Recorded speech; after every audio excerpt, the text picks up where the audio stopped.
Dan, ja sam Fran Lončar, treniram akrobatski rock'n'roll. Trenutno sam državni prvak u akrobatskom rock'n'rollu i 5. na svijetu.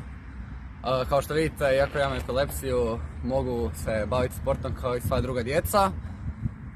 I nadam se da ćete svi vi koji ste do sada bili onemogućeni od strane ili roditelja ili vas početi se baviti sportom.